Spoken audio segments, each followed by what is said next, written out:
Alors, comme vous l'aurez compris, nous passons notre temps, dans notre vie quotidienne, à osciller entre notre conscience de pauvreté et notre conscience d'abondance, et ce, de façon quasi permanente. Alors, toujours dans l'objectif de nous préparer ensemble au mastermind Les femmes et la finance qui démarre le 9 septembre en présentiel à Nantes, eh bien, je vous propose un exercice qui va vous permettre de faire le point sur là où vous en êtes entre les deux, entre cette conscience d'abondance et cette conscience de pauvreté. Encore une fois, prenez une feuille blanche, un crayon, et puis vous allez noter pas moins de 15 raisons qui vous poussent à dire que vous avez besoin de plus d'argent dans votre vie. Pourquoi 15? Alors vous pouvez en noter 20, mais en tout cas pas moins de 15. C'est-à-dire que la raison en est que vous allez noter dans les premières, celles qui sont, entre guillemets, assez classiques. Et puis, vous allez voir que ces raisons de nécessité de plus d'argent, eh bien, elles s'épuisent assez vite. Et ensuite, eh bien, il faut se mettre dans une dynamique de réflexion et de recherche un petit peu plus intense.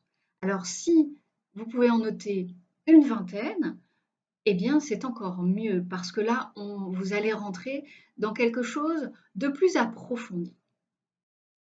Alors, quel est l'objectif de cette liste?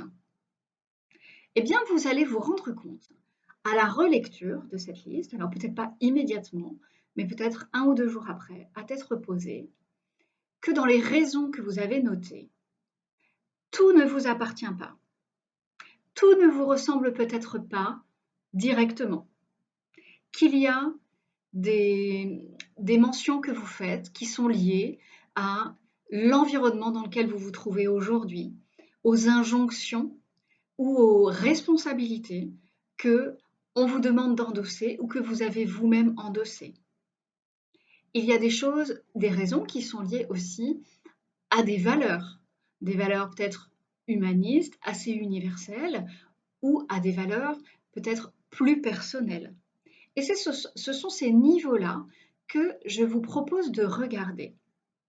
Quelles sont les raisons qui sont véritablement liées à qui vous êtes intrinsèquement? Interviennent-elles dans les 5 premières mentions que vous aurez faites? Ou bien est-ce qu'elles arrivent à la toute fin de votre liste? Quelles sont les loyautés que vous entretenez dans ces notions de je dois gagner plus d'argent, je souhaite avoir plus d'argent dans ma vie pour? Envers qui vous sentez-vous peut-être redevable? Quelles sont les obligations que vous entendez remplir et peut-être que vous que vous pensez remplir de façon insuffisante aujourd'hui et qui nécessiteraient que vous ayez un flux d'argent supplémentaire ou beaucoup plus conséquent peut-être? Et à quel moment dans cette liste interviennent vos envies profondes, vos besoins personnels qui peuvent apparaître spontanément comme superflus ou secondaires, mais qui néanmoins méritaient d'être notés sur cette liste? Alors je vous propose véritablement de vous prêter à l'exercice parce que c'est déjà une première étape dans le retour à soi et l'analyse de là où vous en êtes aujourd'hui.